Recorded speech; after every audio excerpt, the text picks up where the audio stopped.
right, well, hey everybody, it is John here, back once again. Crypto Top 10. Talk to you guys about some of the trending projects in the crypto space. Got an okay lineup for you here today. It's a quieter morning, if you ask me personally. But let's get digging into things.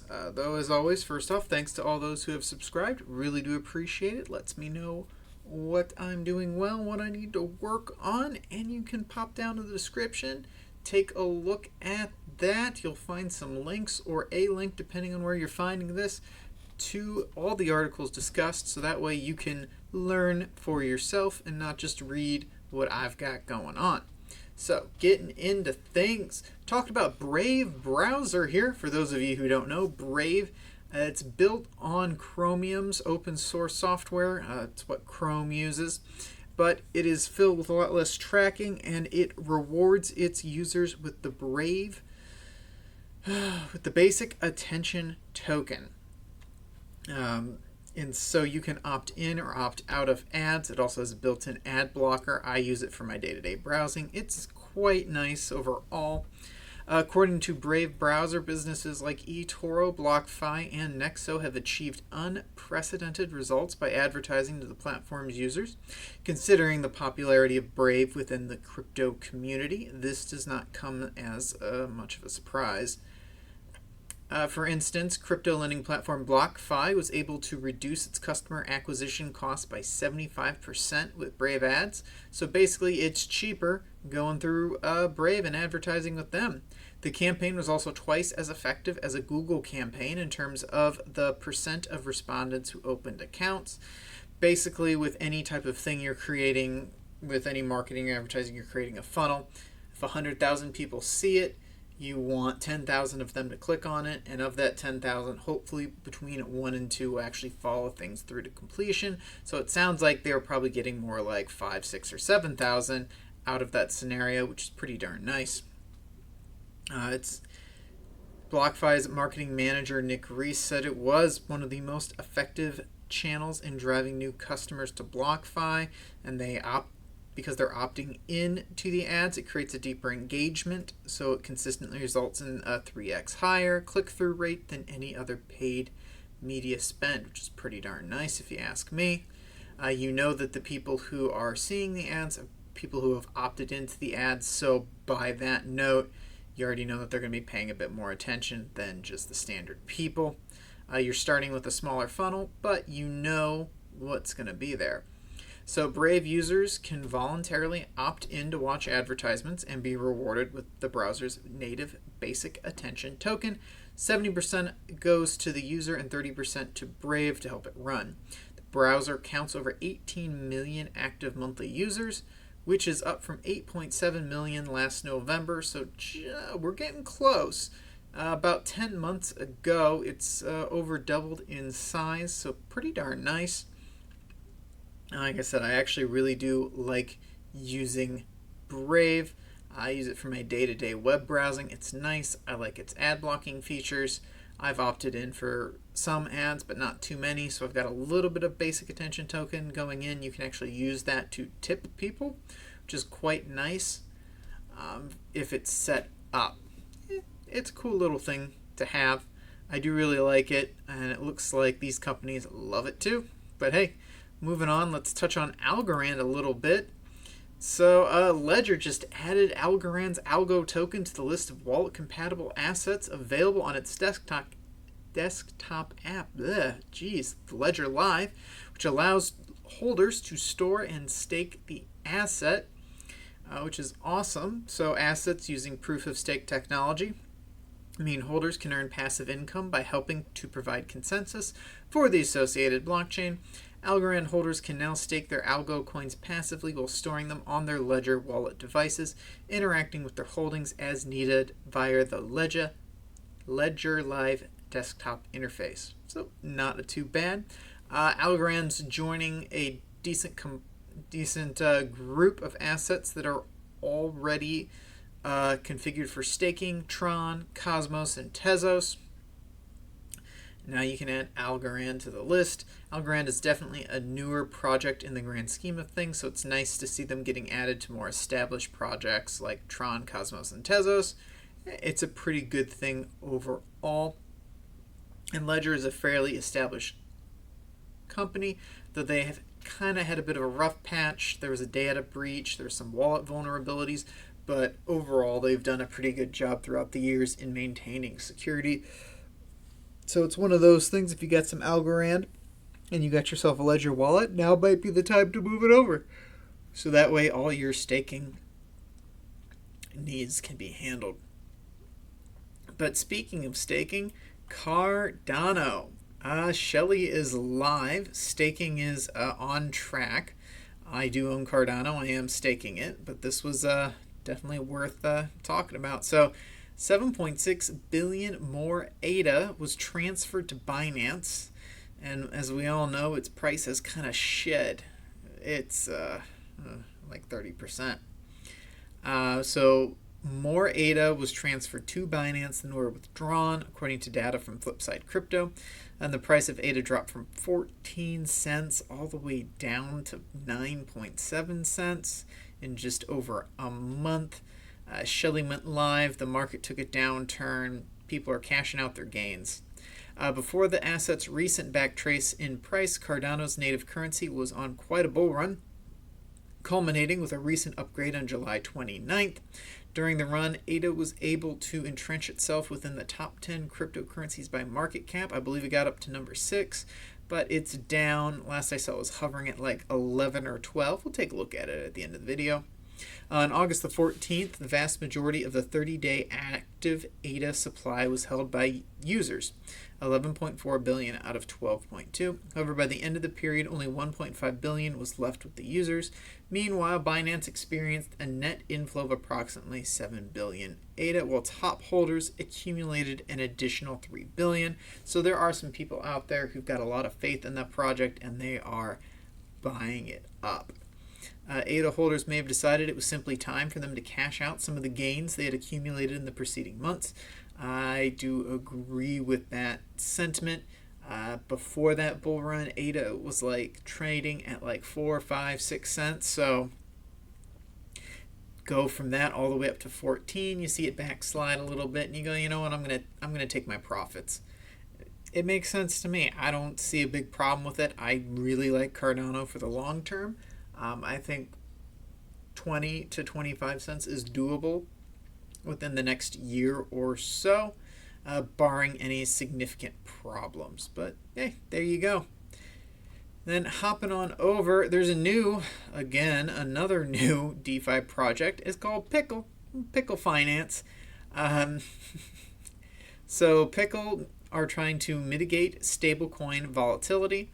So Pickle Finance, which is a project incentivizing liquidity on the four largest DeFi stablecoins, saw $53 million in 24-hour volume this weekend as its native governance token, Pickle, traded as high as $85.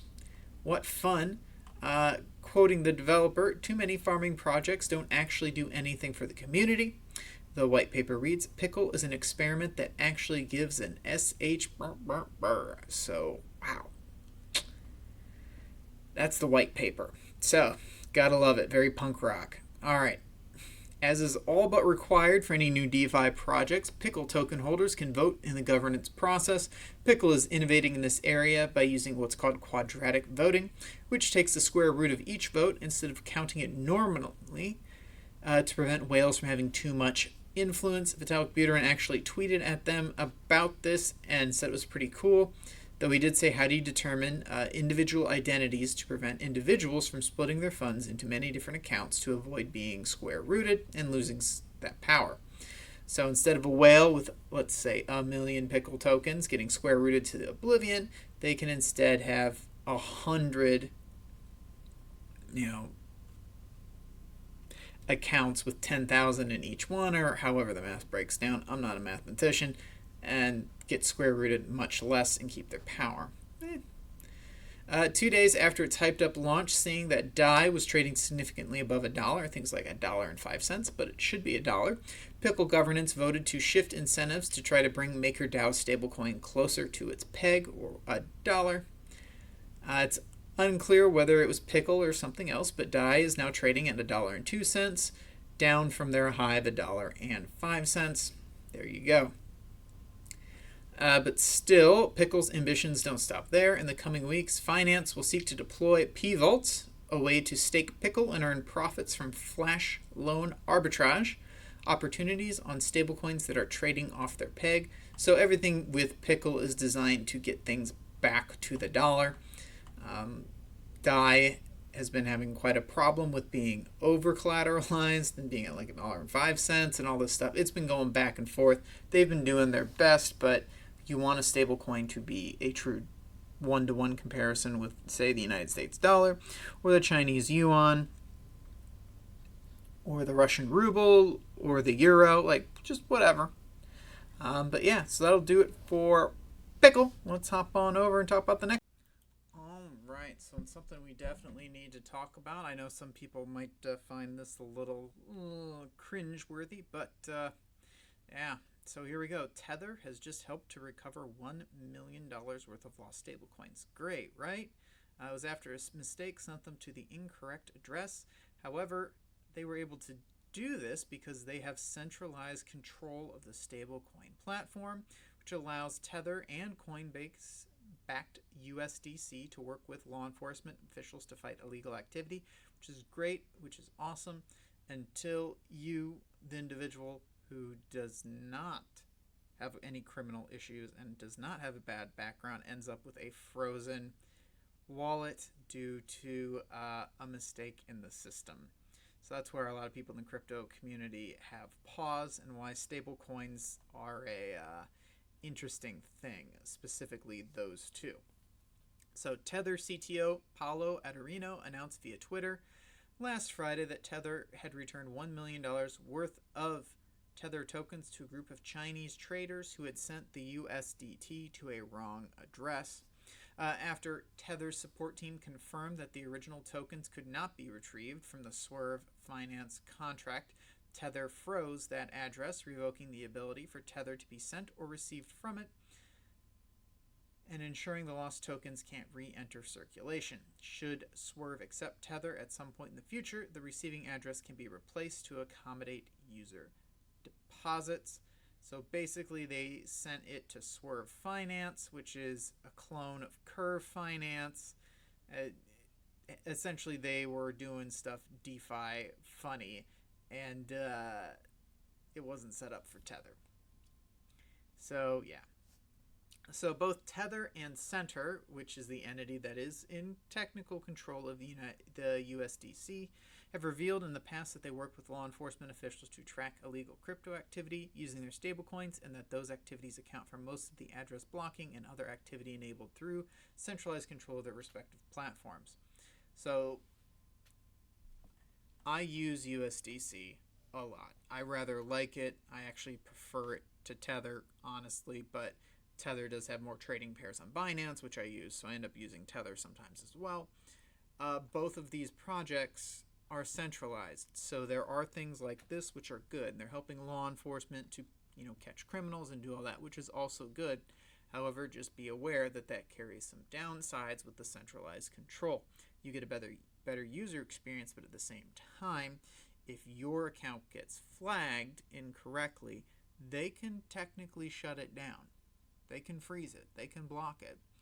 And then you're left dealing with a large government-like bureaucracy to get it unlocked. And that's just something that I dislike the thought of having to deal with personally. Now, we'll see where everything goes from here. I do think that it's a net positive for the crypto community. Projects like this help make it seem like the projects that are a little more sketchy are tolerable because you have quote-unquote upstanding protocols like these two who play nice. So it's you win some, you lose some type things. Again, like I said, I'm not telling you guys not to use these coins. I use them when needed. It's just I don't typically park money in either of them for very long. There we go. But all right, Binance. Oh boy, so if you guys don't know, Binance is getting into the DeFi sector too, because why not? So after the success of the DeFi sector on Ethereum and its growth to over $8 billion in total value locked, new potential competitors are emerging. In addition to Tron and its Sun.market platform, crypto exchange Binance has now deployed the Binance Launchpool. Currently, users can perform yield farming to obtain Bell, Wing, and SXP. However, new tokens are expected to be available on the platform soon. Unlike the protocols in the DeFi sector, Binance has promised a secure and reliable way of obtaining yields. In addition, the exchange interface may be easier to use for investors with little experience in the DeFi sector. To access the product, users only need to go to the Binance savings page and click on the available tokens BNB, BUSD, ARPA that have the label Launchpool. There you go. Pretty simple, pretty easy.